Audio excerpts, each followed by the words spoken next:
di tengah bangsa Indonesia yang sedang berupaya meraih bonus demografi dan mewujudkan visi Indonesia emas. Indonesia justru dihadapkan pada keadaan yang mencemaskan, yang mendera generasi muda kita. Kehidupan yang memang tidak mau diatur dan dilandasi dengan Islam telah menyebabkan berbagai macam persoalan. Menurut Kementerian Kesehatan Republik Indonesia, peningkatan signifikan terhadap kasus penyakit menular seksual, yakni sifilis, itu mencapai 23.347 kasus pada tahun 2024, yakni meningkat sebanyak 70% dari tahun 2018. Tidak hanya itu, perzinaan juga merebak di kalangan remaja. Menurut data BKKBN, banyak sekitar 59% remaja perempuan dan 74% remaja laki-laki usia 15-19 tahun itu sudah pernah melakukan yang namanya hubungan seksual. Banyak sekali. Dan dari hubungan ini kemudian melahirkan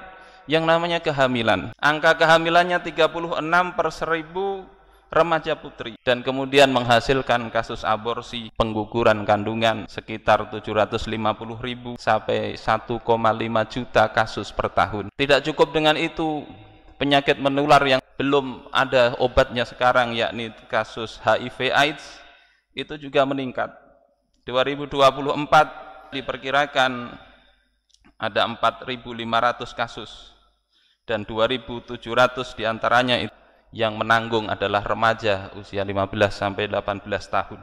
Lihat keadaan seperti ini, maka mestinya kita berpikir merenung, kenapa negeri yang mayoritas kaum muslimin ada di sini kondisinya demikian. Dan kalau kita lihat secara i'tiqadi, maka sebetulnya jawabannya adalah ketika kita ini tidak mau lagi bertakwa kepada Allah Subhanahu wa taala, aturan-aturan Allah kita pinggirkan, kita lebih memilih kehidupan yang sekuler, seolah-olah agama harus dijauhkan dari kehidupan, maka hasilnya ya seperti ini. Tidak hanya di negeri ini, serupa pula dengan di negeri-negeri barat sana. Masyiral muslimin rahimakumullah, Islam telah memberikan dua solusi terkait persoalan ini.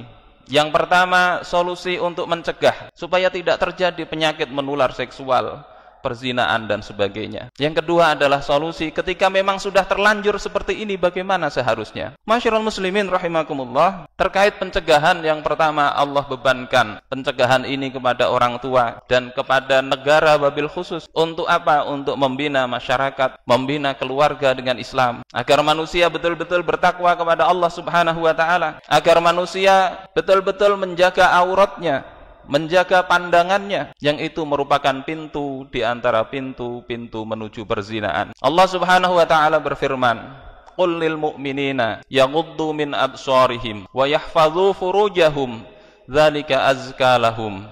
Innallaha khabirum bima yasnaun." Katakanlah kepada orang-orang yang beriman, hendaklah mereka menjaga pandangannya, yakni jangan melihat sesuatu yang diharamkan dan melihat aurat. Dan yang kedua, hendaklah mereka menjaga kemaluan mereka supaya jangan dijatuhkan ke dalam perzinaan, ke dalam homoseksual dan sebagainya. Dan yang kedua, agar aurat mereka tidak dibuka di depan umum. Yang demikian itu, kata Allah, lebih mulia, lebih suci bagi mereka. Sesungguhnya Allah Subhanahu wa taala Maha mengetahui atas apa yang mereka lakukan. Masyarul muslimin rahimakumullah, ayat ini bukan hanya ayat yang ada di masjid-masjid, tetapi Rasulullah Shallallahu Alaihi Wasallam menerapkan hal ini di masyarakat. Beliau menjauhkan hal-hal yang bisa menjerumuskan manusia ke dalam perzinaan. Bahkan ketika pulang sholat Idul Fitri atau Idul Adha, ketika jamaah laki-laki dan perempuan mereka berkerumun, bergerombol, Rasulullah memisahkan mereka. Ini solusi pertama untuk mencegah, yakni dibangun kesadaran dalam diri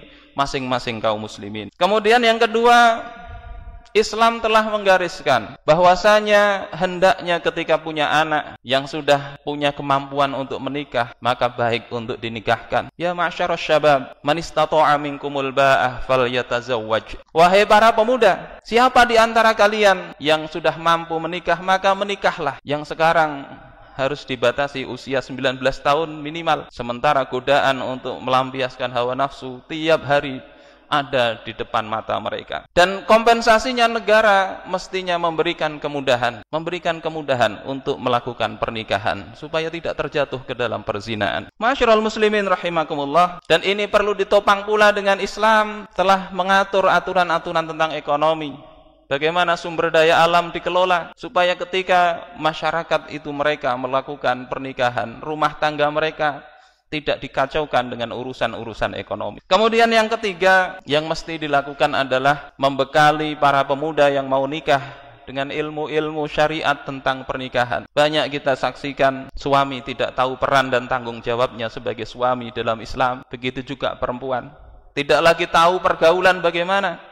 Sehingga terjadilah banyak kasus perselingkuhan. Dari perselingkuhan itu satunya membawa penyakit, dibawa ke keluarga yang tidak ikut-ikutan, juga ikut terkena penyakit. Maka ini juga dalam Islam diberikan aturan-aturan tentang hukum-hukum rumah tangga yang mestinya ini menjadi menu utama bagi kaum muslimin untuk mereka disadarkan dalam kehidupan mereka itu. Kemudian yang keempat, ini masih dalam rangka pencegahan, adalah dengan membuat aturan, melaksanakan aturan-aturan yang sudah ada dari Islam tentang bagaimana pergaulan di dalam Islam, bagaimana hukum-hukum berkhalwat, berdua-duaan, hukum ikhtilat, campur baur laki-laki dan perempuan, mana yang boleh, mana yang tidak. Ini mestinya juga diperhatikan di dalam sistem yang diatur dengan Islam. Masyarul muslimin rahimakumullah. Kemudian pertanyaannya adalah bagaimana kalau kondisinya sudah terlanjur? Maka bagi orang-orang yang sudah terlanjur mereka berzina, tidak ada jalan lain kecuali dengan bertaubat. Tidak ada jalan lain. Penyesalan yang dibarengi dengan meninggalkan apa yang telah dilakukan, maka ini menjadi kewajiban untuk segera dilakukan. Kalau tidak, dikhawatirkan mati dalam su'ul khatimah yang kelak mendapatkan azab dari Allah Subhanahu wa taala. Pelanggaran berikutnya ketika memang telah terjadi perzinaan dan mencukupi syarat-syaratnya, bukti-buktinya, Islam memberikan hukuman yang tegas. Bagi pezina laki-laki perempuan yang belum berkeluarga, Al-Qur'an menjelaskan hukumnya adalah hukum jilid. Mereka dicambuk. Bagi yang sudah berkeluarga, bahkan hukumnya lebih berat lagi, hukuman mati. Di dalam Sahih Bukhari dinyatakan annal yahuda ja'u ilan nabiyyi sallallahu alaihi wasallam, bahwasanya orang-orang Yahudi datang kepada Nabi sallallahu alaihi wasallam bi rajulin minhum wa imra'atin zanaya. Mereka membawa seorang laki-laki